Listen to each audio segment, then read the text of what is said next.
Chapter 23. How Flatterers should be Avoided. I do not wish to leave out an important branch of this subject, for it is a danger from which princes are with difficulty preserved, unless they are very careful and discriminating. It is that of flatterers, of whom courts are full, because men are so self-complacent in their own affairs, and in a way so deceived in them, that they are preserved with difficulty from this pest, and if they wish to defend themselves, they run the danger of falling into contempt. Because there is no other way of guarding oneself from flatterers, except letting men understand that to tell you the truth does not offend you. But when everyone may tell you the truth, respect for you abates. Therefore, a wise prince ought to hold a third course, by choosing the wise men in his state, and giving to them only the liberty of speaking the truth to him, and then only of those things of which he inquires, and of none others. But he ought to question them upon everything, and listen to their opinions, and afterwards form his own conclusions. With these counsellors, separately and collectively, he ought to carry himself in such a way that each of them should know that the more freely he shall speak, the more he shall be preferred. Outside of these, he should listen to no one, pursue the thing resolved on, and be steadfast in his resolutions. He who does otherwise is either overthrown by flatterers, or is so often changed by varying opinions that he falls into contempt. I wish on this subject to adduce a modern example.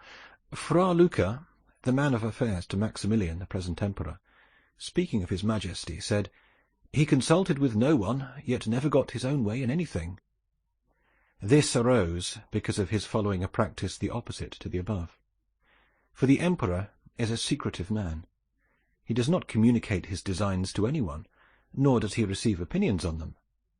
But as in carrying them into effect they become revealed and known, they are at once obstructed by those men whom he has around him, and he, being pliant, is diverted from them. Hence it follows that those things he does one day he undoes the next, and no one ever understands what he wishes or intends to do, and no one can rely on his resolutions.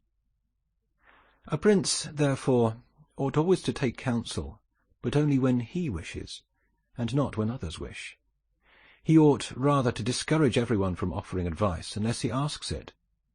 But, however, he ought to be a constant inquirer, and afterwards a patient listener concerning the things of which he inquired. Also, on learning that anyone, on any consideration, has not told him the truth, he should let his anger be felt.